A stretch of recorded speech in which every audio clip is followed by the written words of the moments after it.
Dun, dun, dun, dun. Hello, hola community, it's Pablo Vazquez with another episode here of BlenderToday, episode 99. 99, we're getting there. I already reached 100 episodes with the Spanish version of this episode, and we had actually had a nice, we invited a lot of people, we had a nice episode. But then after that, there is life after the 100, so I don't know. What should we do? Let me know in the comments. For now, today we have a bunch of things to talk about because we are in that weird week where for a part of the week we were in 2.83 alpha, so new features were coming in. Then another part of the week was 2.90 alpha because 2.83 moved to beta. So there is like features in both. And most of them are in 2.9, but to talk about that here, got a special guest for today. We have Sivren Stuvel. Hello. How are ya?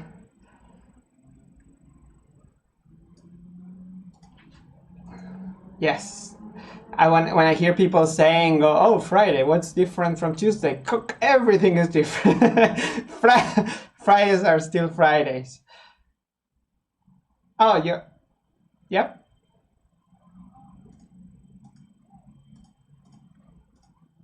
Yeah.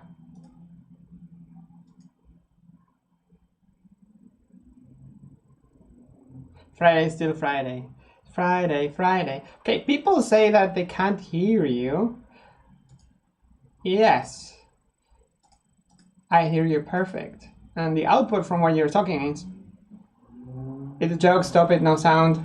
She's giving the best time. Okay. Oh, wow, bunch of audio. Okay. Keep talking.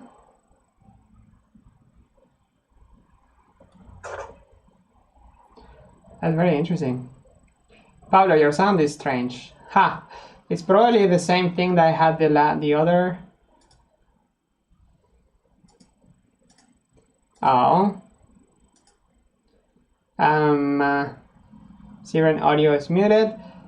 I speak weird music, still no audio. Sound is coming from your internal mic, not from this mic. Isn't that a great way to start to come back? The worst part is that actually here the thing shows this. This is one now. Let's see. Is that okay? Can only hear Pablo. Pablo isn't like the wrong mic. It's not the right audio. Okay. Can you? Let's try here. And try something else now for a change. Try some. Oh, okay. I keep talking. Yes. But yeah, I keep talking. Yeah, and I keep talking too. I don't say anything interesting because people don't hear me, but I keep talking anyway. Yada yada yada, blah blah blah. Yada yada yada. Somebody is saying that I'm on helium, so maybe. Or now I can hear both. I can hear both. Hear both. Fixed. Yes. It's Hello, fixed. everybody. Is it completely fixed? Do I sound weird? More weird than usual? Now Pablo sounds BT. What is a BT? You're 8-bit. 8-bit. 8-bit Pablo. Helium. Both helium. Oh, everybody's on helium. Isn't this wonderful? Okay. So, ladies and gentlemen, I had this issue during the week. It's funny. Oh, somebody is saying to restart Pulse Audio. Maybe that helps. Yeah, how? Sudo system control restart Pulse Audio? I don't know. CTL restart Pulse? Is it like that the name of the... Let me see. Which is funny is that we keep talking to each other, but they must be listening to the funny versions of our... Yeah. So what if I talk like this? Thank you, Andre Julius. Yeah, I will send it in the Blender chat.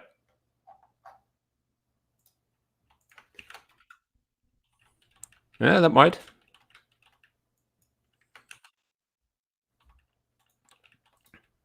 Okay. Oh, now you sound better. Now I sound better. To me, on the Hangouts anyway. Oh, okay. because now it's getting the microphone. It's beautiful. There we go. Perfect. Okay. Is that everything okay? Better. You guys sound amazing. Oh, thank you. Okay. Okay. Works now. Thank you, everybody. Okay, Yeah. I see some trusty. Okay, everybody's that voice add-on. Where can I find it? Okay, the voice add-on. All right, so let's start again. Hello, Yay. welcome to Hello, everybody. Blender 99, whatever.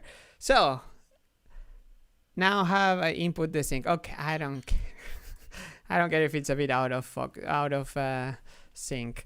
Let's just enjoy this moment for a second because we are in that time of the releases where we are halfway between 2.80. We were last week halfway between 2.83 alpha, 2.83 beta.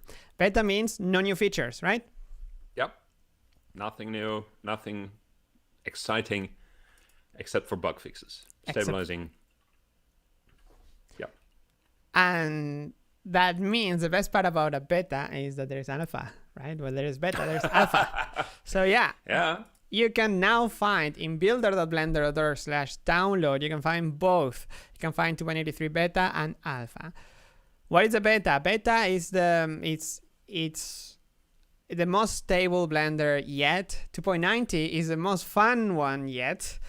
It has all the bug fixes that 2.83 beta has, so that should be like as stable, but it has a little bit of extra things that we're gonna see today. Actually, there is one commit that just arrived, just landed, so I'm gonna save that one for later because there is also planned maybe for next week a Blender UI special, maybe. Ooh. Yes, that's super fun. That will be interesting. Yes. Okay. So let's see. Let's start with the parties. Okay. The first part. There is improvements in modifiers, UI, Blender sequencer, mesh stuff. Maybe I should just start with this thing, with the mesh stuff, because this is like the biggest thing that people are talking about. It's breaking Twitter lately. It's a kind of distractive extrude operator. A lot of people have been now asking. It's the possibility to extrude part of your mesh, but also like create a new like extend that. It's like a mix of a bunch of operators put together into one tool. The tool, you can find it's on the sidebar when you're in edit mode. It's in edit mode, and then in the extrude you're gonna find it. It's called extrude, dissolve, and intersect, which is very descriptive. Wow.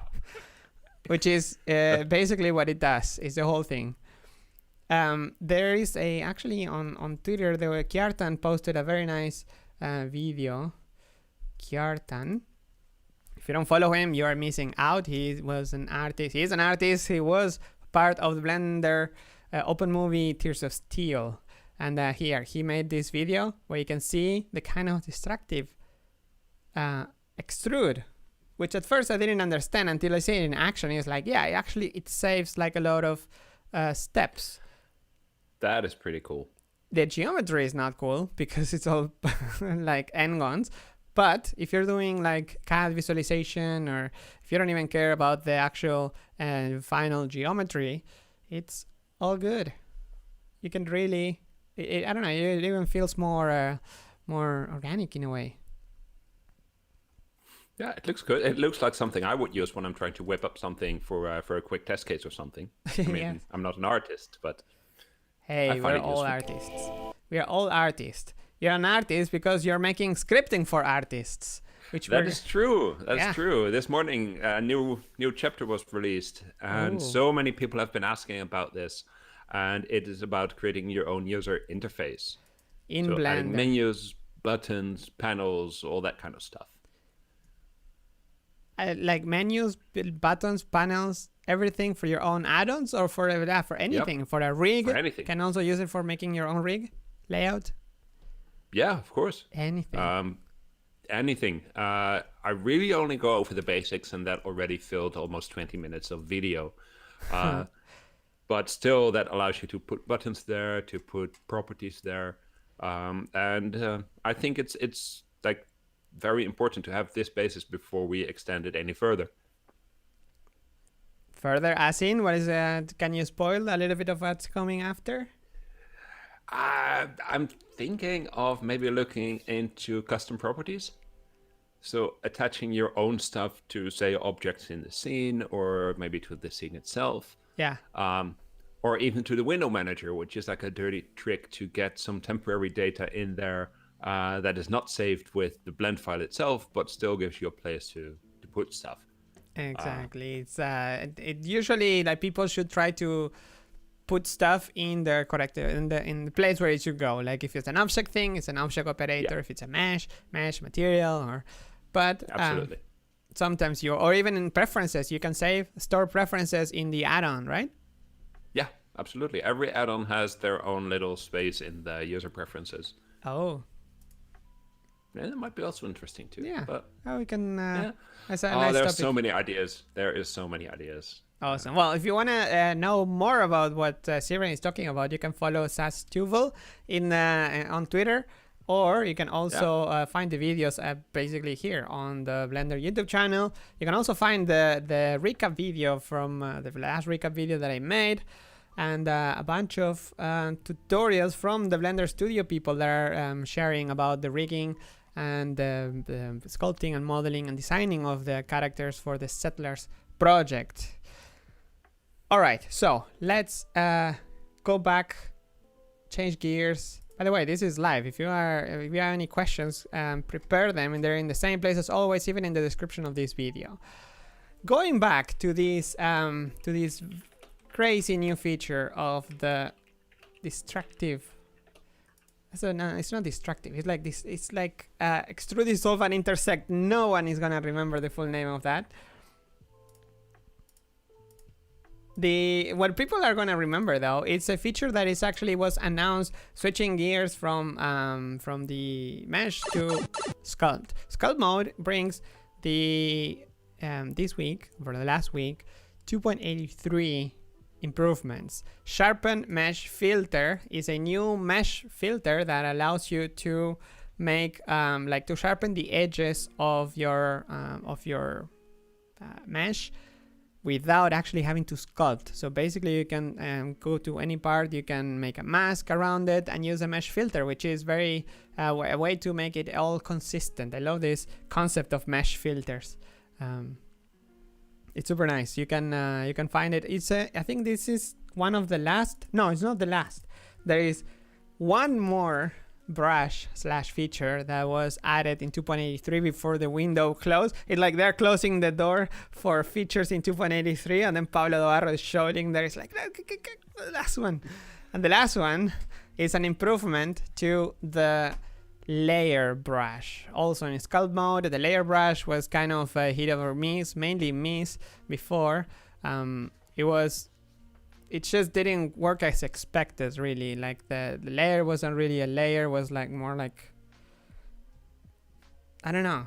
It's just look at the difference. That was before, and now after is a lot more smooth, but also it preserves the previous, like the height of what you were sculpting before. So you can actually go back and paint again in that same layer. Oh, that is nice. Yes, so it's very consistent, and then you can say, okay, this is really a layer of stuff. Yeah, I don't know if it's maybe on purpose, but the previews before and after is almost like one of those advertisements, cheesy advertisements, like before, and then so much better.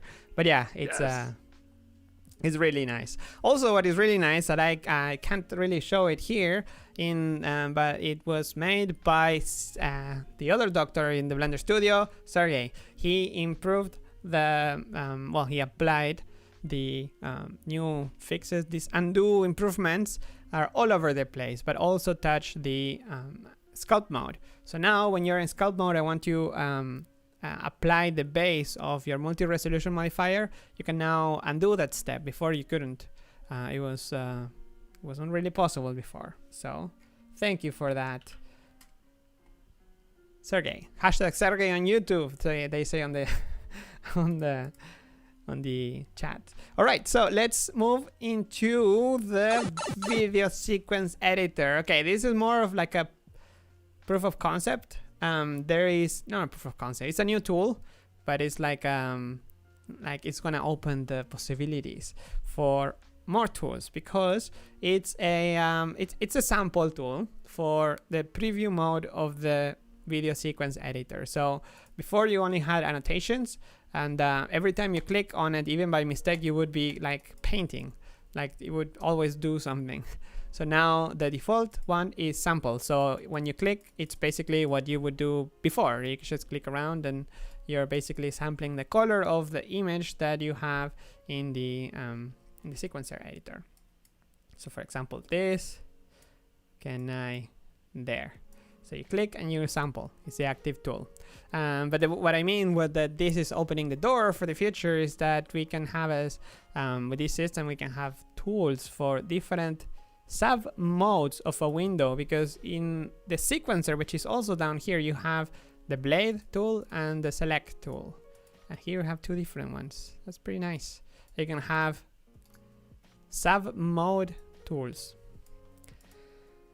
All right, so next, let's switch gears into the modifier improvements. In modifiers, we have this week, we have a fix improvement on how solidify and bevel work together. So these two modifiers, when they work together, you can now do things like this crazy thing. So what do we see here? We see a solidify, so the thickness that you see here is actually made with solidify, and then you see that the bevel is applied only to the outer edges here, which is something that wasn't possible before. The author of this, this is a patch contributed by the community, Henrik. Here is it says that this patch adds a slider to solidify, which allows the user to add bevel weight on the outside or remove bevel weight from the inside. A quick demo is what we should show. Yeah. Again, this is also very useful for CAD modeling. Yeah.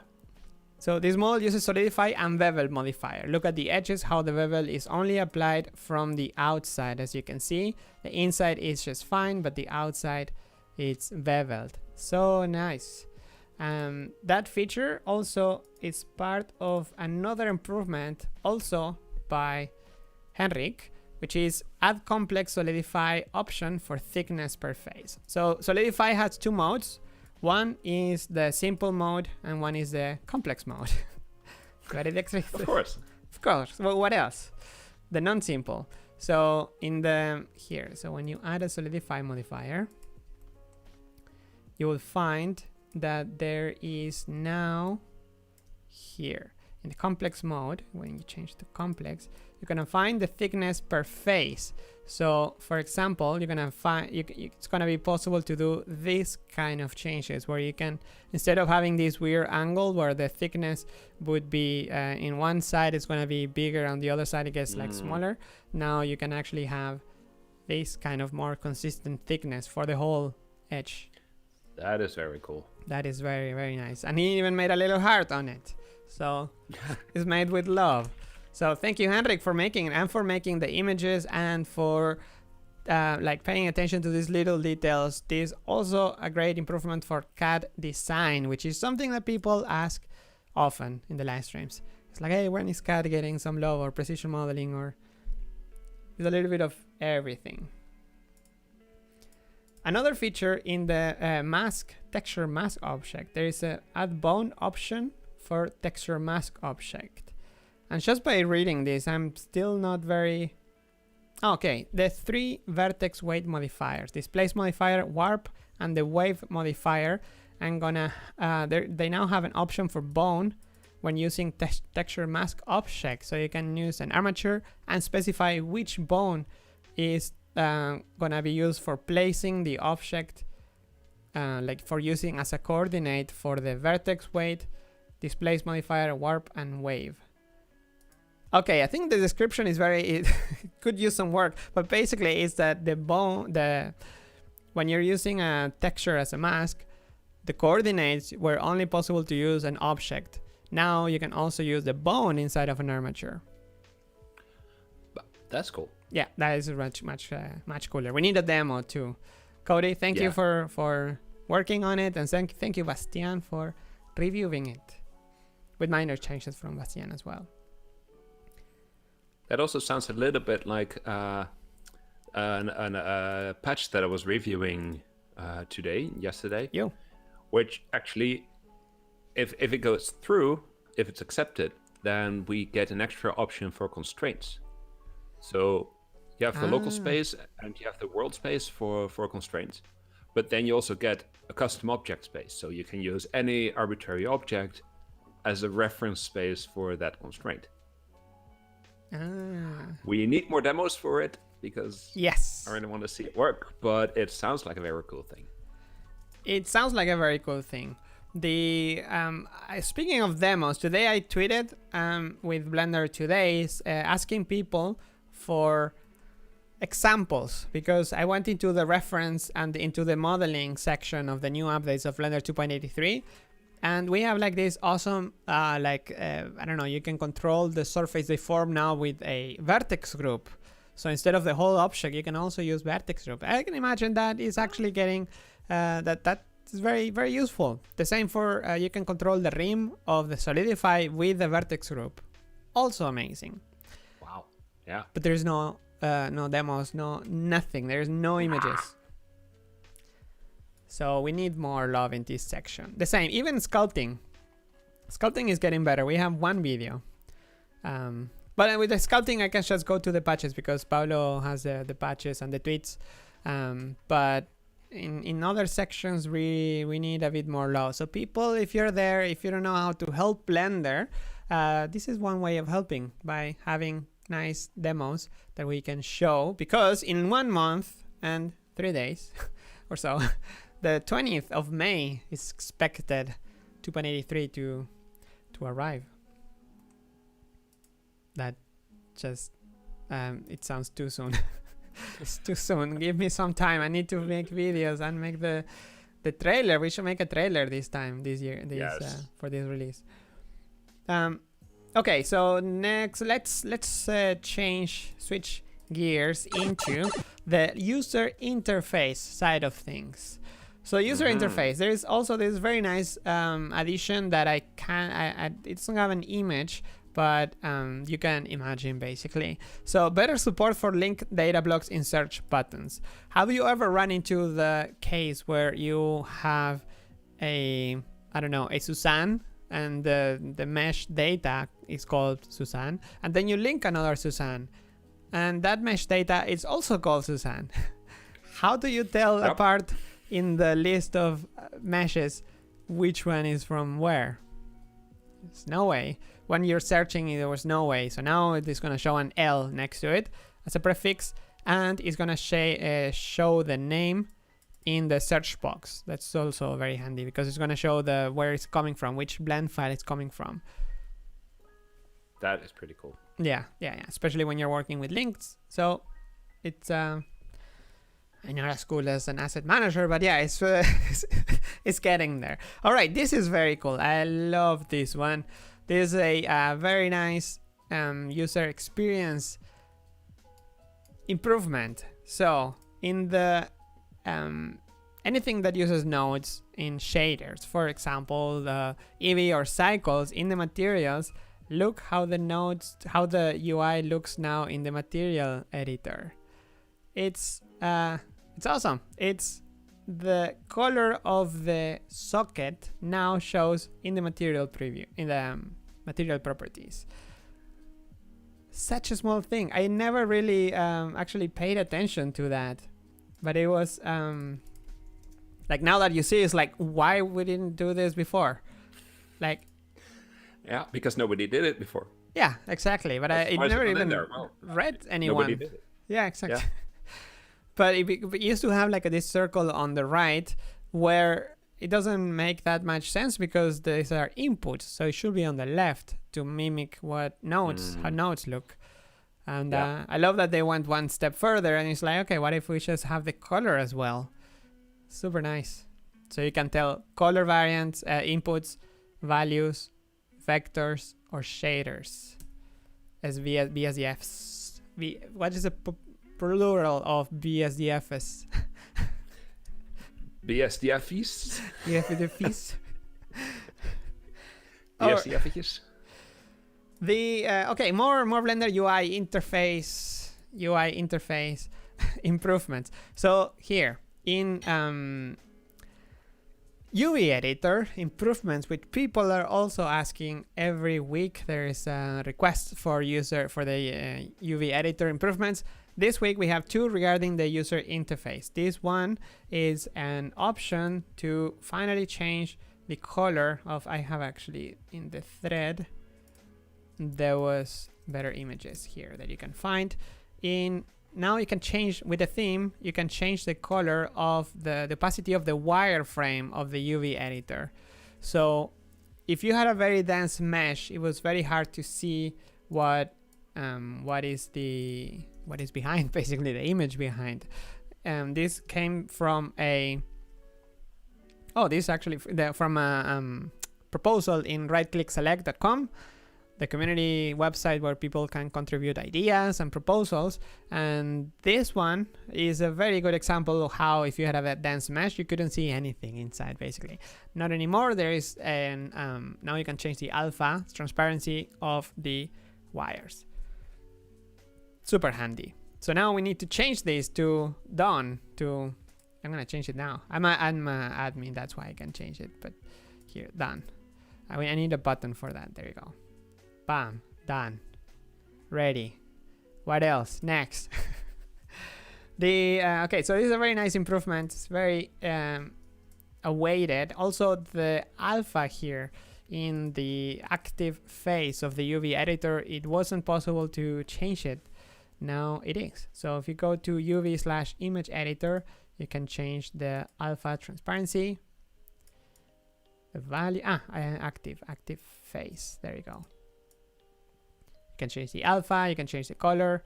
And before it was hard-coded in the code.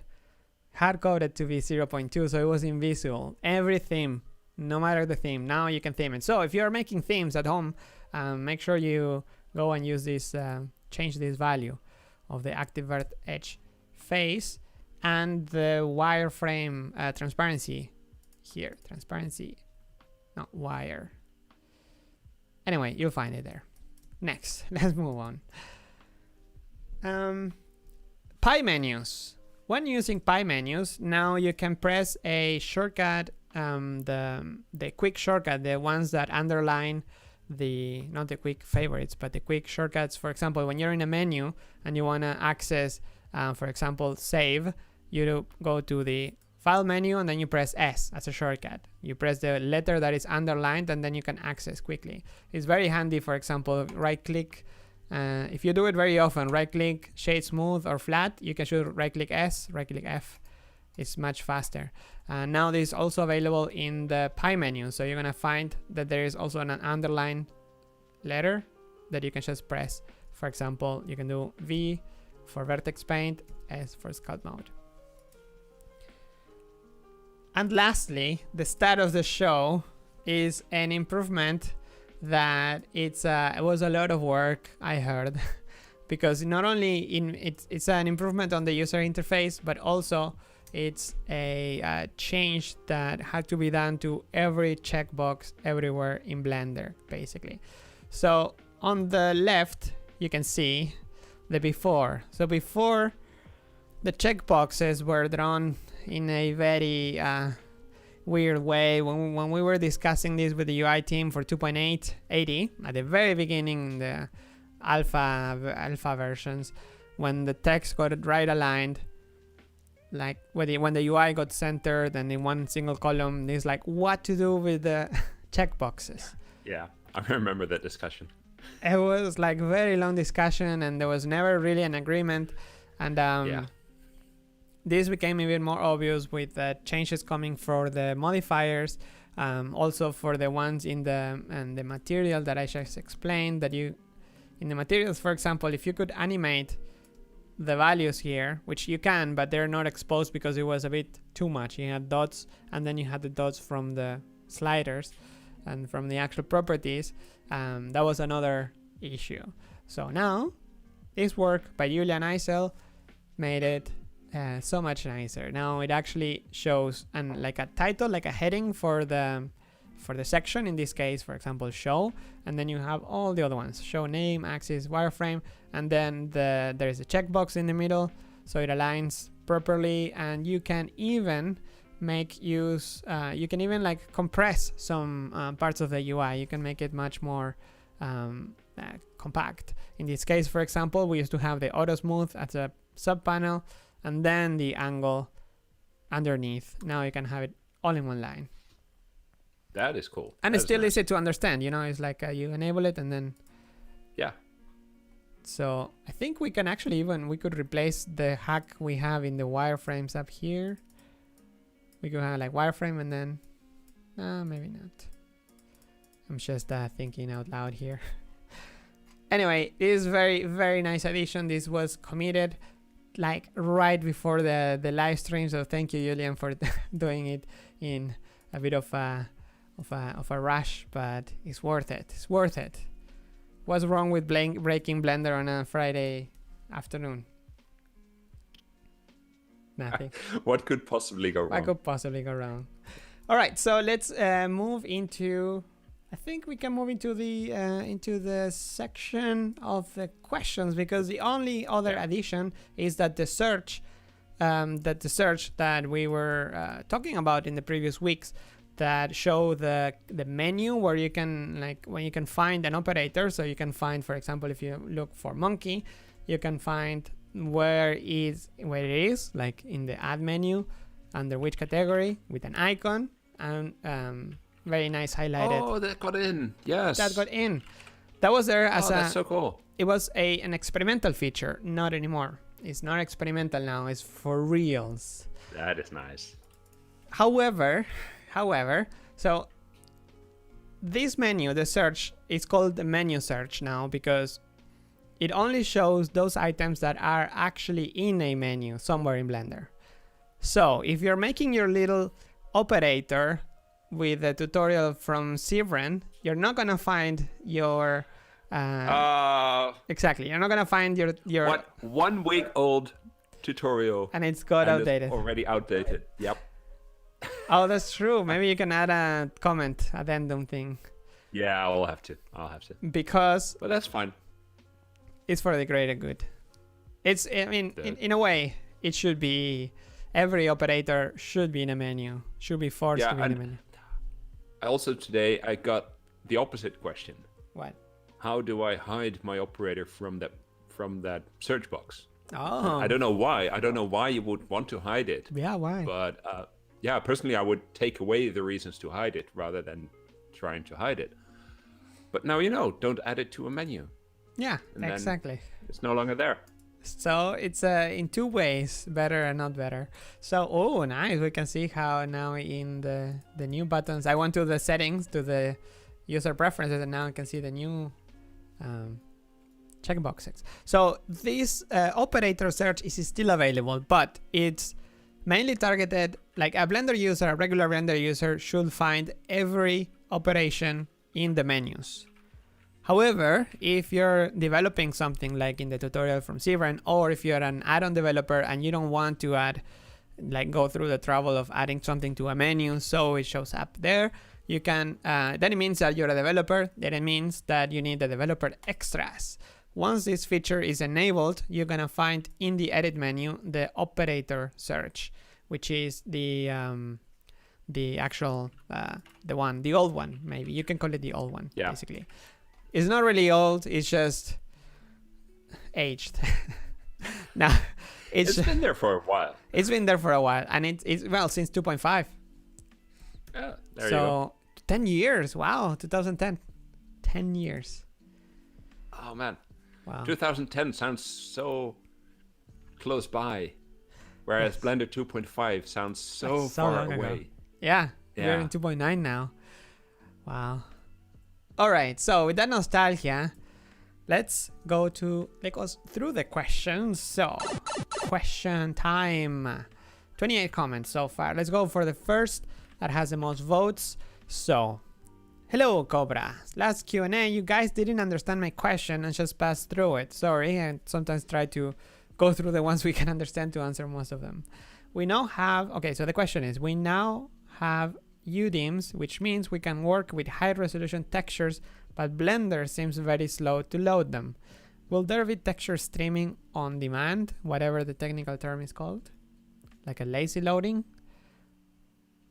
Yeah. I wouldn't know. Like while the UDIM feature was being developed, I was working my whatever body part off to get USD in there. Oh. So it just went straight past me. I've heard that it's a cool technique. I know a tiny little bit about how it works, but for UDIM, if I would say if it's unusably slow, send in a bug report. Yeah, and I don't think that's related with UDIM at all. It's just Blender loading or the hard drive or how Blender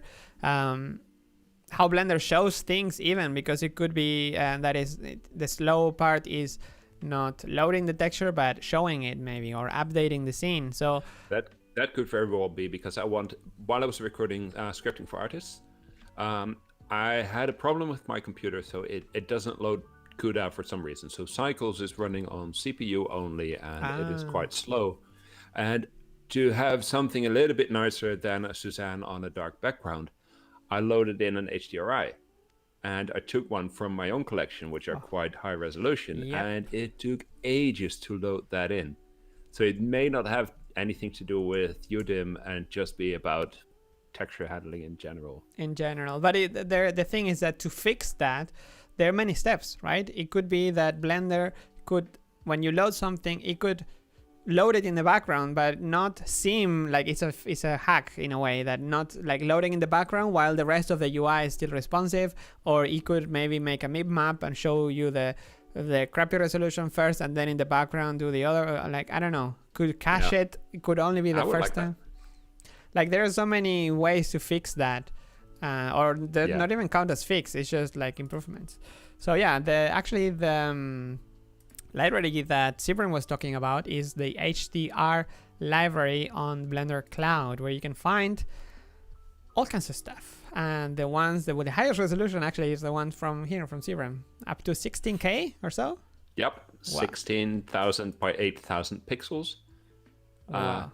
And yeah, I love making them. I love going on holiday. You can see photos from Myanmar. You can see photos from Croatia, Slovenia.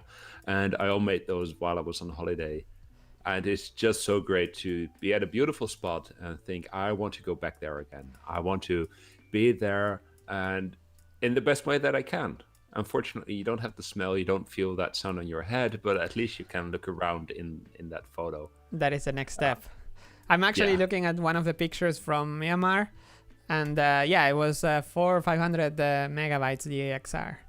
Yeah, it's big.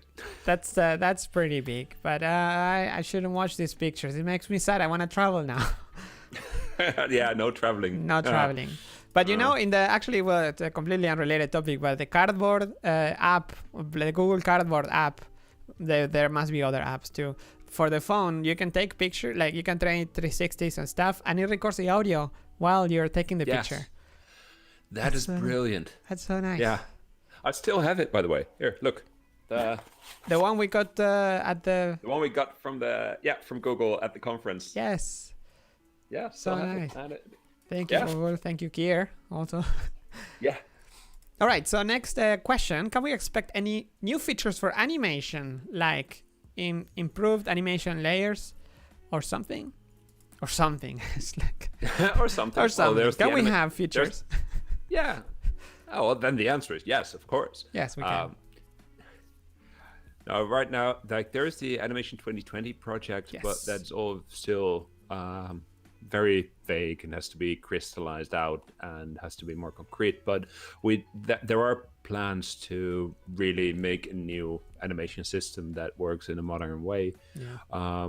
But there is so much to discuss about that and to plan and to see if we can get the finances for it to put more people on it. So funding. Yeah, there's very little to say concretely about it. Yes. However, Animation 2020 is beyond that is also performance, and in performance is being improved already. So Yes. part of it will be there. Regarding animation layers, give it a try to the NLA editor. Animators will say, no, it's not the same. Well, I don't know if other softwares have NLA editors. Do they have? I know they have animation layers, but do they have like an editor for the actual actions? I know it's more work to have to set up the strips and the actions and stuff, but maybe in a way it's something that you were looking for and you didn't know. Give it a try. Actually, that's one of the things that I talk about in the in my my video last week. That it's from this week is that you should give it a try to the NLA. All right. So the next question is to Dr. Sibren. Is the armature modifier skinning happening on the CPU or the GPU? CPU. CPU. All the modifiers are on the CPU. Yeah. All of them. Yep. As far as I know, well, maybe open like the subdivision can be on the GPU, but that is like a whole new implementation. And so in general, as a rule of thumb, the modifiers are running on the CPU. On the CPU. Yeah. Like it could be done on, like skinning can be done on the GPU, of course, but then it really needs to be like the last modifier, or maybe after that, the subdivision modifier, if that also works on the GPU. But to have it like arbitrary, and then you have to copy data back and forth, and you have to maintain multiple implementations. So it's really tricky to get it working on the GPU as well. Yeah, I guess that's interesting that you mentioned, and not a lot of people know that if the modifier is GPU speed up for GPU, but then there is a CPU modifier afterwards because it's just impossible, then basically you just lose the GPU-ness. Yeah. Yeah. All right. So next question. Howdy. I love doing NPR anime stuff, and I was wondering if Blender will be having a blur node in the shader stuff in the future, so that I could slightly blur a diffuse BSDF so to get that anime shader result. No, actually, I think that's one of the most could be more one of the most expensive shaders, blurring. Actually, I haven't heard anything new. And I think the topic came out in the check out the nodes, the Blender Everyday video about the nodes with Jack, Luke, and Simon. We mentioned that the blur node. Next question. Sorry guys, I have an issue. I can't find the vertex color paint option in 2.8. I want to convert my vertex paint to texture. How can I do it? Bake it. Next question. Hi guys. I'm sure this topic has been mentioned, but for the 3.0, a collaborative workflow would be the best feature. I already know the Verse add-on was trying to achieve that, but honestly, it would be a game changer being able to shade or animate something while your friend is modeling or sculpt an object by various people. It's a nightmare. All in one Blender session. All in one Blender session. It will radically change what a group can accomplish and render obsolete other 3DF workflow. No. Well, yes or no? Yes, it would be great with 2 cubes and 1 Suzanne without subsurf. But the moment I dropped this character with all the 1,000 gigabytes of textures and multi-resolution, and oops, what happens with the, I don't know. Now, we've talked about this before. Like I still think that a file system based approach where you use linking and how we work at the Blender Animation Studio. Yeah, I think that's way nicer than to all be in the same Blender instance and doing just stuff. step on each other's toes all the time. Like it barely works with Google Docs that you are editing text only. Imagine with 3D data. I've worked at a web development company where we would work all on the same server on the same set of files. And then it was even a nightmare. So I can't imagine how it would working on like something complex as like a 3D. Yeah, and also like internet is flaky. So what happens? I drop a model and then it breaks halfway, and then I added the material, but you change the geometry. So where my indices were like, I don't know. It's just so many things can go wrong. It's a cool idea though, but it's very hard in practice to make it work properly with something as complex. The same people that same topic when people ask like, why I can't work on my iPad? Blender can only work on my iPad. Besides all the interaction with the touchscreen and stuff, and the iOS, making something to work in iOS, but they don't even support OpenGL, that's another problem. But also, an iPad is, what is it, like what is it? How much RAM does an iPad 2020 have? 6 gigabytes. 6 gigabytes. You can't. There you go. That's nice. What if you load and you crash your... Spring scene, one of the monsters was 1.56 gigabytes. One monster. Imagine having one all monster. of them. And there were like, I think 6 of them. Yeah. So, and then there's Spring, there's the dog, there's the set. Yeah. And also, like, if you, like, it adds a lot more maintenance. It's for having a subpar experience, right? Because modeling something is fine. Imagine if Blender can't really handle a lot of polygons in PC. Imagine on an iPad. Anyway. Well, maybe you could like run a desktop sharing software on your desktop, and then sit on the couch and connect with your iPad to it. There is the AstroPad thing. There is an app for that for the iPad. Actually, I know like the Deuce Andrew, the creator of the 2.82 splash screen, he uses it. You can see videos of him using it. So it works, but yeah, it's a limitation. You have to use Apple. Next question. Hi, Pablo and Dalai. Hey, it's not Dalai. It's the other Dalai. I'm making an add-on. I was wondering which is the other victim that I always get for the live streams. I'm making an add-on and was wondering which region type to use to put a button in the header menu, like in this screenshot. Add-ons like Edgeflow had done it. Yeah. So for 7 hours and 55 minutes now, there has been a video on YouTube and on Blender Cloud that explains exactly how to do just that. Exactly. It's not a region. You have to find the menu type itself. So it's bpy.types.something for the menu. And then you have to call .append and then give it a function, and that function then can draw stuff. But that's all on Scripting for Artists, latest chapter about user interfaces. Episode user interfaces. Yes. Awesome. All right. So actually, I have the link here, so I'm gonna answer him here. Oh, even Jeroen replied. So nice. There you go. Thank you, Jeroen. You should come to the show at some point. Yes. Yes. Next, a question. Mille asked, the Distractive Extrude / micro displacement. Okay, that's a topic. Some questions. First, adaptive or micro displacement is still an experimental feature. What this means, and will this change in the near future? No, I think it's been tested for so many years now that it's probably... We can ask... I can ask Brecht about it, but basically the experimental section hasn't been updated in a while. So I don't know if it's even experimental anymore. Back then it was very experimental. It was like completely like untested, or it could break, it could fail, it could crash. But I think now it probably achieved the tested enough stage.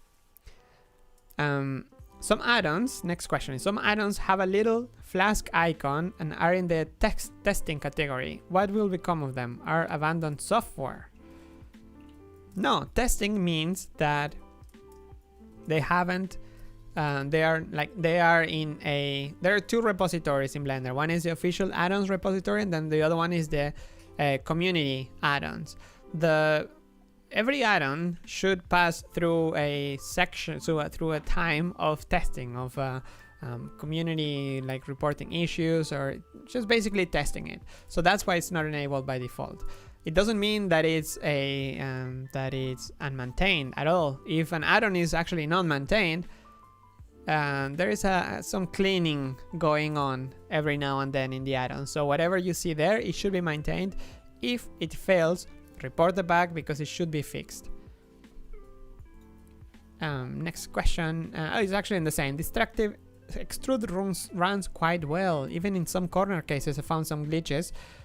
In particular, this feature is useful to carve space for window, door, but then when a face is pushed all the way along the geometry, it doesn't cut the holes. Will this behavior be implemented? I'm not sure, actually. I'm not familiar with it. I just know that the current implementation is basically a bunch of operators put together in a macro. So for the cut holes setting to work, option to work, there should be another tool that does that. And I don't think there is one right now. Next, what about the new booleans? New booleans. Well, this is developed by Howard, and he's doing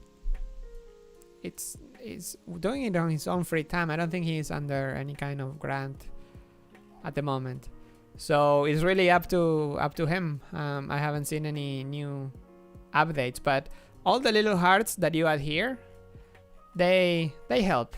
I think they show how important this is for people. So you know what, I'm gonna give it another heart. Oh yeah, it's so important that if you like a feature, if you see that something on developer.blender.org that you think, oh, this would be great, give it a heart, give it a thumbs up, give it a cup of coffee. It really helps. It shows to understand for developers what people are looking for and what they get enthusiastic about. Yes. Just yeah. You don't have to comment, or even then, please don't comment if you don't have anything specific to say about the code. Leave the comment section for the developers to discuss like actual code stuff, because it's more about the implementation. Yeah. Just a heart is nice, harmless, or a cup of coffee, or even a pterodactyl, or I don't know. There is many weird options there. Okay, next question by Macia. He's, hi everybody, Blender users now have two places where they can choose experimental stuff. One under Cycles Render Engine in Render Properties, that is the one we just saw, and the second one is in the Blender Preferences, like the new search and undo system. It's not consistent. Maybe it's time to put micro displacement as standard and remove experimental from render settings. Well, it's not only that is experimental actually. There are other features, but the answer, there's many ways to answer this. The experimental feature that you see in here in experimental is very new, and this is only Blender internal, like Blender like built-in features that are here tested by the developers. Whereas the render experimental, so far it's only Cycles, and Cycles is not, it's part of Blender, but it's really an add-on, and it's not part of Blender itself. However, and also this is the render experimental stuff. So the render experimental is for everybody basically. So anybody that wants to mess with the experimental stuff. The experimental here that you find, you only enable it if you have developer extras, which maybe could be renamed. It could be something else, like a different options, because you don't have to be a developer to enable undo or search, but I think there are different things. Next question, can you dev or hire someone to make a full introduction to Blender 2.83 Grease Pencil, since so much has changed and how the animators can benefit from it for new corners coming from 2D softwares with no 3D experience? If you follow the Blender Grease Pencil fundamentals that are available on the Blender Cloud or also on YouTube, you should be good to go. There is really not that much that has changed. There is a vertex colors that change, but you can learn about that from Pepeland. So how is it? Pepeland's Twitter. Pepeland here _Pepeland. So here you can find that he is actually sharing every other day or so, is sharing these tips and tricks, Grease Pencil tips and tricks. And this is very, very updated. Well, Daniel is part of the Grease Pencil team, so he has the latest news. And he's making these videos very short, down to the point, 1 minute, 2 minutes, about a specific feature. So you should check those out. Next question. So this is not really a question, but just hoping that the graph editor gets more love to be like most animation softwares. That is saying nothing. Yeah. Yeah. That only means something when you know other animation softwares. Just think of this like Blender developers or anybody in Blender that not knowing exactly what's going on in the other softwares. There was like a ton once said, and it became like this really important thing, really a guideline actually, and it was actually on a tile in the toilet in the previous Blender Institute. If everybody is doing it, it must be stupid. Yeah.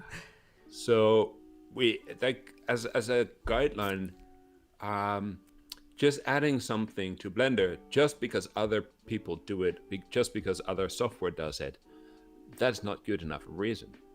If a way of working is really brilliant, if it helps, if it makes you do the work that you want to do more efficiently, that is a good reason. Yes. But simply because others also do it, yeah. It's never a good reason. No. So tell us what you're missing. Tell us. Specify the features. Yes. And put them on right-click select. Poke me on Blender chat in the animation module channel. Like make the developers that have to implement it enthusiastic about it, or at least make them understand why something is important, how many people are waiting for this, because honestly we don't know. Like there's so few people that give feedback about these specific things that we would love to get more.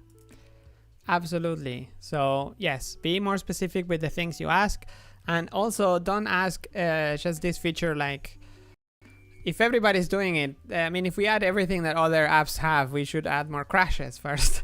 And then and then we should also add things that completely are maybe not even related to Blender, because like I don't know, if you take a feature from Maya doesn't have a video editor as far as I know, for example, or the sculpting tool that are really not as advanced of the latest Blender, or doesn't have Eevee, for example. So how can you compare one part of a software to another when they don't match?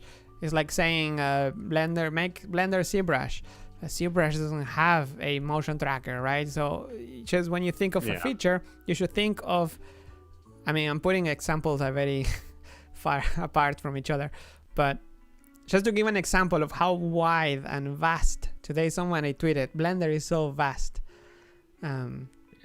Because it's really, when you think of a feature, think in the context that you're thinking it. It's like an anime, and especially animation, where everything in Blender can be animated, from motion tracking, grease pencil, cache stuff, actions, materials, shaders, nodes, video sequence options, strips. I was going through the source code recently of the animation system, and I was looking at volume, like not a volume object, but just audio, sound volume. And there was a bug where you couldn't animate the scene volume since 2.80, and that's fixed now. Thank you. But it made me look into audio handling, and I found out that with the FFmpeg export options, you could even animate the bit rate of the exported video. Yeah. I don't know why it would make sense, and it hasn't been since has been removed, the ability to animate. But you could even animate that. It's great. Yeah, or the Doppler speed effect, or export in 7.1 surround. Like those things. Like when you think of a feature, the one of the good stuff and the bad parts maybe for developers is that when they add or fix or change something, they had to think of all the cases. Yes. Yep. So, all right, next question. We're 10 seconds past for 1 hour of live stream. Are you okay with the hangout? You still have some drinks? Cool. Oh, go now. Okay, so we get Maybe I'll pop off. Okay, 5 questions, and then we call it a day. All right, so 5 more questions. Actually, we reached the ones without votes, so I'm gonna go to the bottom to get the first ones and be fair. So Sean Becker says, hey, I hope you're all staying safe. Quick question. I create a lot of procedural textures in Blender, and I was wondering if there is a way to use the output from those in modifiers instead of baking out a texture and then applying it to a mesh with a modifier. Take the displacement modifier there. Currently there is a texture input. Is it possible to get a material input there as well? No, but I would put my money in I will vet for modifier nodes to handle this kind of stuff. Hopefully. I'm really looking forward to modifier nodes and constraint nodes. Ooh. I think it will help a lot. And expand it even more. More of a nightmare, yay. All right, so... And especially the texture nodes are a leftover from Blender internal, if I remember correctly. And Blender internal rendering engine has been removed since 2.80, but since other systems were still using the texture nodes, those haven't been removed yet. So it is actually quite impressive that it's still working and still in there. I've been using it. It works most of the time. All right, so next question is, what is the easiest and most effective way to multiply any parameter / tool value changed by the pressure of the pen? I found, this is actually a code question. I found the slow mouse in the wmoperators.c, but I'm not a coder, just a curious guy, and it seems a sweet spot for this. Do you have any experience with input devices or? Nope. So if we could make an analog versions of the precision mode shift for tablet users, it would be great. This is the main feature request of my proposal. You can read the explanation here, and it's a link to a right-click select thread with more info about it, and even a nice icon. It's interesting. I don't know who would. Maybe for Campbell, this is something to look at. Yeah. But yeah, please vote it up on right-click select if you think it's should be in. Next question number 4. It was 5, 4, 3. 3. Thank you, Pablo. Sorry, my counting is getting a bit. Thank you, Pablo and Sivren, and every one of you at Blender for making 2.90 happen, even in this global catastrophic time. Yes, so nice at Blender. We have to stay home and code all the time. It's horrible. It's horrible with the cat on your lap. It's a nightmare. Yes. Next, is Will the Madcap. Just read the nice part and then move on. So will the Madcap plus gradient background HDR image ever happen again? If it's possible on the updates after 279. What? Madcap plus gradient background or HDR image ever happen again? I have no idea. What do you? I don't know what he means actually, because it's if you have madcaps, the background is completely different. You can use the world, viewport, or the theme where you can use a background, an actual background. So in the world, you're gonna use the world settings in that case.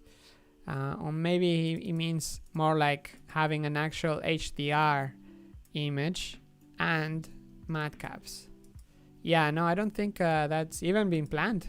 Maybe it's worth it. I don't even remember that it was possible before. Next question. Shane Kennedy. Shane Kennedy is in the chat. Yeah, he's in the chat. No, we didn't talk about the compositor. We talked the whole episode. You should watch it. The whole thing. Up until now, yes. All right. Should be nice to have in the show. Would you be up for it, John? Yes. Yes, I'm answering for him. So next question. So number 2 would be, will episode 100 be the first to start on time? I know the answer. No. But hey, you know what? We were actually here. Look at my my Blender. This is the console where I compile Blender. You can see here that there was a problem running Blender like up to the last minute that was fixed by Julian. So here you can see the time. This is my own script. When I finished the script, I add the time just to know. And then here, it was when I started. So I got reasons. And even then, we started and we had issues with the audio, so who knows. All right, next. So that was the question. No, joking. Hope all devs are doing good and no one's gotten ill. I think not so far. No, it's all good. Luckily. So, okay, number 2, I think.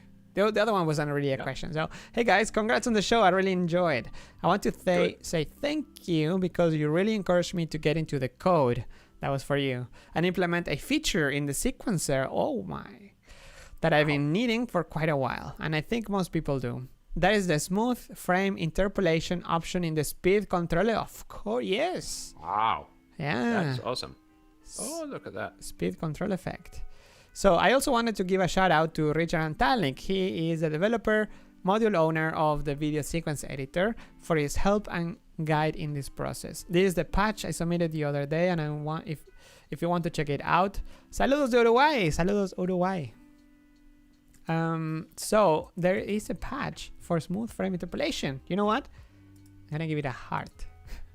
And I hope that Richard can check it out. Oh, Sergey. Yeah, well, Sergey, Richard, Campbell is looking at it. Is looking at it. So that's looking good. You're getting the top of the top here, checking it. Like Sergey, Campbell, Richard, yes, and more. And there is Israel. This is you. This is the answer. So it's getting the right eyes on it. Don't worry. Oh yeah. Cool. All right. So, and that also wasn't really a question, but let's see. I don't know if this has been already asked. At the moment, there is an issue with 2.8 on Surface Pro 7 devices. Basically, the viewport is sort of lagging. I've been trying 2.79 and it's not lagging. In this case, it's testing 2.79 against 2.8, especially on these mobile devices. It's really, they're completely different worlds in terms of graphics card support. 2.79 supports OpenGL 2.1, whereas 2.8 only 3.3 and above. So if you have issues, please report them. But if I don't know how old is the Surface Pro 7. I don't know if that's the latest, or maybe if it's too old then it's not gonna work. Best thing is to report. So. Yeah. And the last question, Psycho Mantisa. Is that Mantisa? But Psycho? Is anyone working on hardware acceleration for the compositor? In 2.8, it slugs like hell, even when cycles and Eevee are crazy fast. Cycles and Eevee are actually completely unrelated to the compositor. Like, cycles and Eevee can both be GPU, whereas the compositor is not. You can have though OpenCL, but I don't know if that's even working nowadays. The OpenCL option. We should get Jeroen in a live stream. He is one of the original creators of the compositor. He made this compositor. So yeah. So we should get him. And all right. So let's last question, just so we because I have it right here. So on the right side tool shelf where the modifiers and materials, so in the properties editor, are, it's sometimes hard to find some settings. Is it possible to add a search feature above them to allow to quickly filter through all the tabs for what you want? Maybe even have it a contextual. So for example, if you're in the materials tab, it will search only materials. Yes, it is possible, and yes, it's actually it's planned for at some point in the future, but there was there's actually like a task already thought for like planned by the Blender UI team. Julian Eisel was working on it. Was like planning to work on it. William is the designer of the Blender UI team, and he even made a mock-up how it should look. So everything is there ready in place to make it. Julian now just finished the checkbox stuff. He is also working on the asset manager, I guess, I hope at some point. And together with him is a new developer that is joining the team with a 3-month grant from the Blender Development Fund. So if you're part of the fund, there's a grant that was actually, we should update the grants page with all this fun stuff that is happening. So Hans Goody, he's working, he actually made the custom bevel profiles for Blender 2.82 for the last release. And he's now working on the UI. He's the one working on the modifiers drag and drop, which, talking about dropping, it might be dropping soon, as in like next week. Maybe on Friday next week we can already show it or talk about it. That will be super fun. So yes, join the development fund if you want to get more developers involved. This is what keeps Blender running or like sprinting, because it's really going super fast lately. And that it's I think that's all. We are already like 15, 12, 11 minutes late.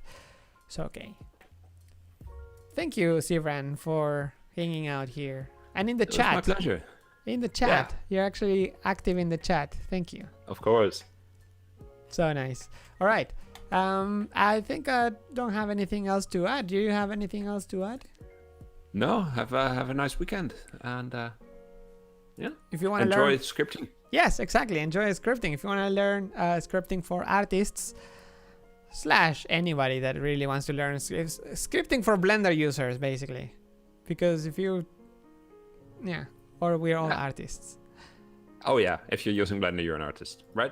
Exactly. Yes, you can call yourself. You can say, "Mom, I'm an artist." All right. Cool. All right. So, thank you once again. I will wrap it up. I think we can just wave at the same time, and together we can listen to the epic. I actually call it epic. I have an app for calling this, and I call it epic in red. So yeah, let's call the epic in 5, 4, 3, 2, 1. Gile. All right, I don't think you get to hear the song, the music, but I'm playing. I do. Okay, so it's blasting on. Ah, you do? Oh yeah. Okay, I hear it. Nice. All right, so thank you.